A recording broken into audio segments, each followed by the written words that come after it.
Hello everyone. आज हम English grammar का एक बहुत ही इम्पॉर्टेंट टॉपिक शुरू कर रहे हैं जिसका नाम है वर्ब्स।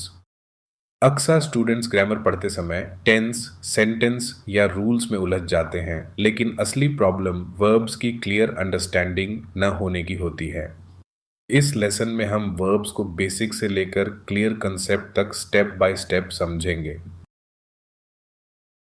वर्ब को हिंदी में हम क्रिया कहते हैं। क्रिया का मतलब होता है कोई काम करना, कोई स्थिति होना या कुछ हैपनिंग होना। जब हम कहते हैं I eat food, she runs fast, तो इन सेंटेंसेस में जो सबसे इंपॉर्टेंट वर्ड है वही वर्ब है। वर्ब सब्जेक्ट के बारे में इंफॉर्मेशन देता है। सब्जेक्ट क्या कर रहा है, कैसा है या क्या हो रहा है, सब वर्ब से पता चलता है। एक बहुत इम्पॉर्टेंट रूल याद रखिए, वर्ब के बिना कोई भी सेंटेंस कंप्लीट नहीं होता, इसलिए वर्ब को सेंटेंस का हार्ट कहा जाता है। वर्ब वो वर्ड होता है जो एक्शन, स्टेट या पोजेशन शो करता है। एक्शन वर्ब्स वो होते हैं जिनमें कोई काम क्लियरली दिखाई देता है, जैसे रन करना, ईट करना, राइट करना, स्टडी करना। ये एक्शंस हम डेली लाइफ में करते हैं। स्टेट वर्ब्स किसी की कंडीशन या सिचुएशन बताते हैं, जैसे एम, इज, आर, वॉज। इनमें कोई काम नहीं दिखता, बस स्टेट बताई जाती है। तीसरे होते हैं पोजेशन वर्ब्स। ये बताते हैं कि किसी के पास कुछ है, जैसे हैव, हैज, ओन।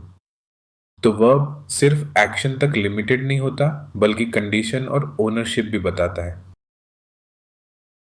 अब जरा सोचिए, अगर सेंटेंस में वर्ब ही ना हो तो क्या होगा। सेंटेंस सुनने में ठीक लगेगा, लेकिन मीनिंग क्लियर नहीं होगा। वर्ब सेंटेंस का मेन पार्ट होता है। वर्ब से ही सेंटेंस को मीनिंग मिलता है। वर्ब की मदद से ही हम टेंस बताते हैं, पास्ट, प्रेजेंट और फ्यूचर। वर्ब के बिना टाइम शो करना पॉसिबल ही नहीं है।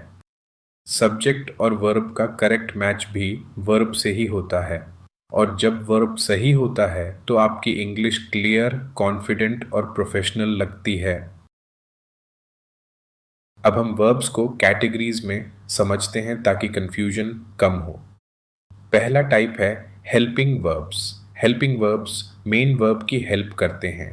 ये टेंस बनाने, क्वेश्चन पूछने और सेंटेंस को कंप्लीट करने में यूज होते हैं, जैसे am, is, are, has, have, will, can. दूसरा टाइप है linking verbs. Linking verbs subject को उसकी स्टेट या कंडीशन से कनेक्ट करते हैं। इन वर्ब्स में एक्शन नहीं होता, जैसे इज, सीम, बिकम, फील। तीसरा टाइप है action verbs. Action verbs actual काम दिखाते हैं, जैसे रन करना, जंप करना, रीड करना, राइट करना। आने वाली स्लाइड्स में हम इन सभी टाइप्स को एग्जाम्पल्स के साथ डिटेल में समझेंगे।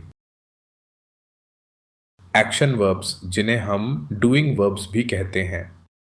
एक्शन वर्ब्स वो वर्ब्स होते हैं जिनमें कोई काम साफ साफ होता हुआ दिखता है, यानी ऐसा एक्शन जिसे हम खुद कर सकते हैं या किसी और को करते हुए देख सकते हैं, जैसे रन करना, जंप करना, रीड करना, कुक करना, थिंक करना।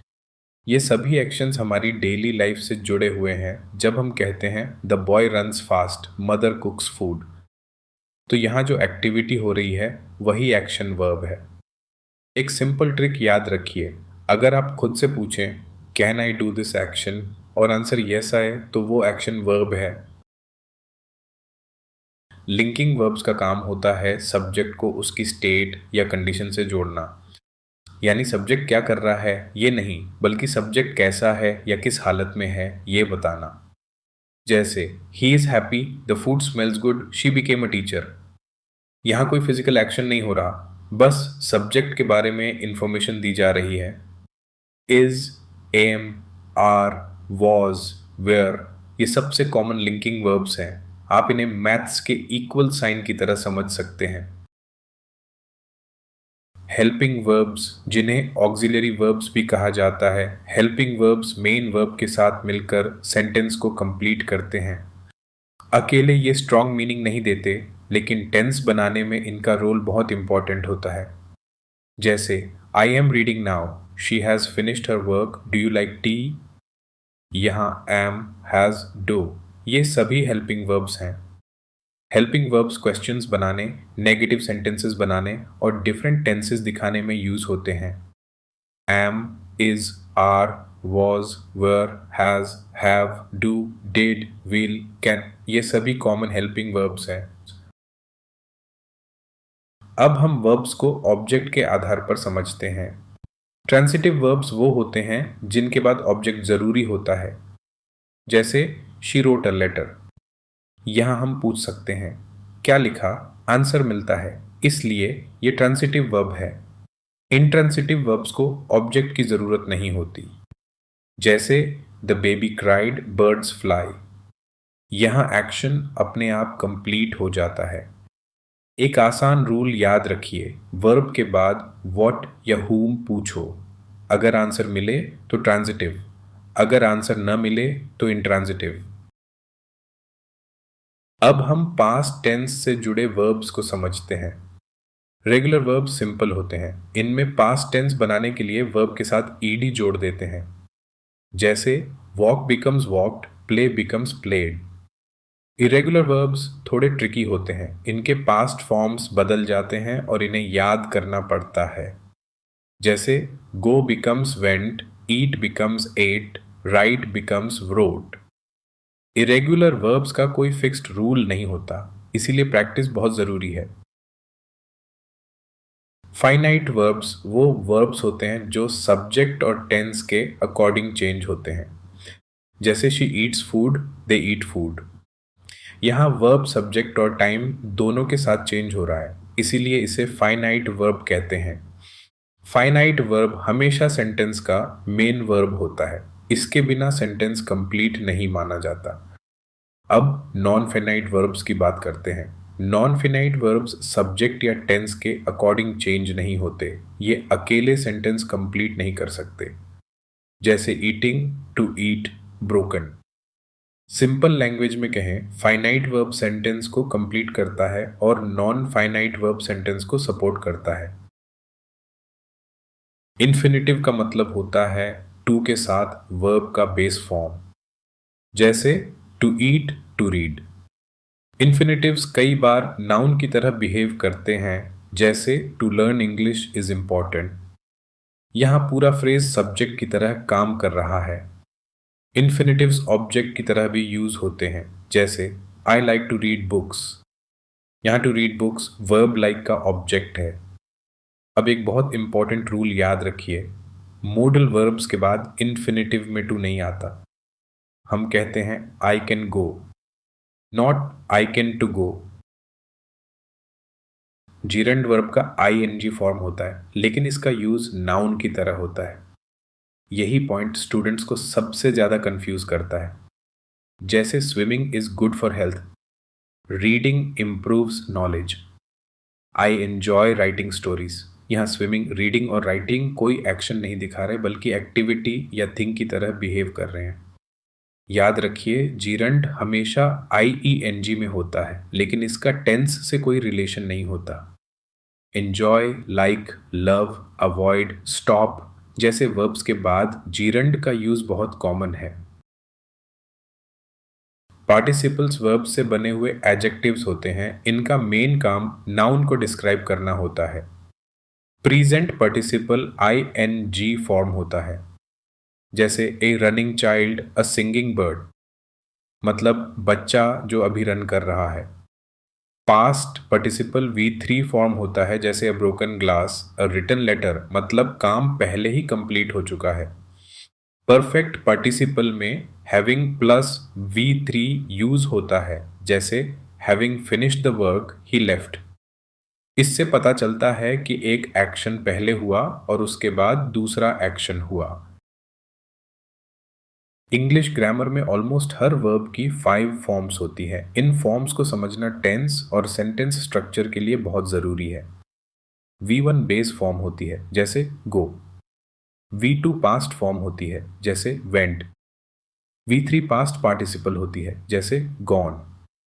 V4 ING फॉर्म होती है, जैसे गोइंग। V5 S या ES फॉर्म होती है, जैसे गोज। डिफरेंट टेंसेस अलग अलग वर्ब फॉर्म्स यूज करते हैं।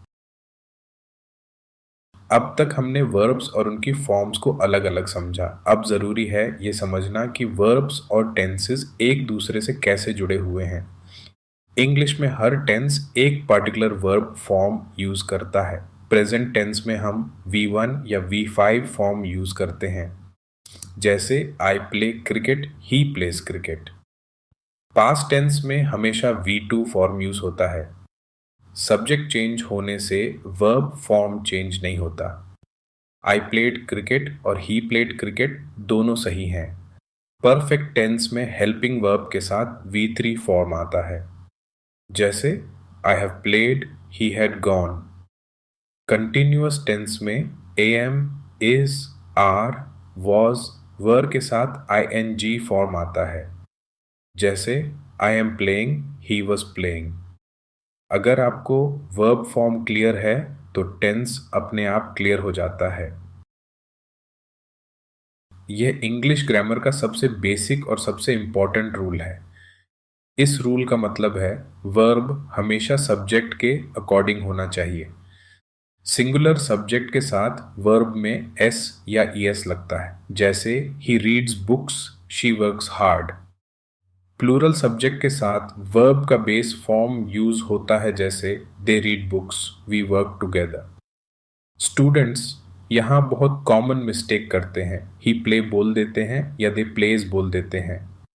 अगर आप बोलते समय सिर्फ सब्जेक्ट पर ध्यान रखेंगे तो वर्ब ऑटोमेटिकली सही हो जाएगा। यह रूल आपकी स्पोकन और रिटन इंग्लिश दोनों को स्ट्रांग बनाता है। Modal verbs special helping verbs होते हैं जो एबिलिटी, परमिशन, पॉसिबिलिटी, नेसेसिटी और एडवाइस दिखाते हैं।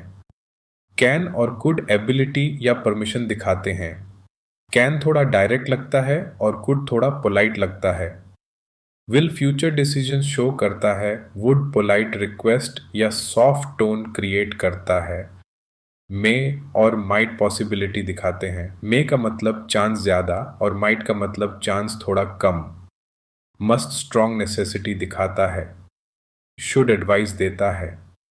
एक गोल्डन रूल याद रखिए, मॉडल के बाद हमेशा बेस वर्ब आता है, कभी भी SES या ING नहीं आता। अब हम उन मिस्टेक्स की बात करते हैं जो लर्नर्स सबसे ज़्यादा करते हैं। पहली मिस्टेक, सिंगुलर और प्लूरल वर्ब का कंफ्यूजन। ही प्ले कहना रॉन्ग है, करेक्ट है ही प्लेज। दूसरी मिस्टेक, इरेगुलर वर्ब्स को गलत बनाना। गो का पास्ट गोड कहना गलत है, करेक्ट है वेंट। तीसरी मिस्टेक, कंटिन्यूअस टेंस में ING भूल जाना। आई एम रीड कहना गलत है, करेक्ट है आई एम रीडिंग। चौथी मिस्टेक, परफेक्ट टेंस में V3 यूज न करना। ही हैज एट गलत है, करेक्ट है ही हैज ईटन। अगर आप इन मिस्टेक्स पर कंट्रोल कर लेते हैं तो आपकी इंग्लिश बहुत फास्ट इंप्रूव होगी। अब तक आपने वर्ब से जुड़े ऑलमोस्ट सभी इंपॉर्टेंट कॉन्सेप्ट्स सीख लिए हैं। वर्ब इंग्लिश सेंटेंस का हार्ट होता है। वर्ब से टेंस बनता है, सेंटेंस का स्ट्रक्चर बनता है और मीनिंग क्लियर होती है। इंग्लिश इंप्रूव करने का सबसे पावरफुल तरीका है वर्ब्स पर स्ट्रॉन्ग कमांड बनाना। डेली थोड़ी प्रैक्टिस करें, वर्ब फॉर्म्स रिवाइज करें, खुद के सेंटेंसेस बनाएं। याद रखिए, स्ट्रॉन्ग वर्ब्स बनाते हैं स्ट्रॉन्ग इंग्लिश, और स्ट्रॉन्ग इंग्लिश से आता है कॉन्फिडेंस।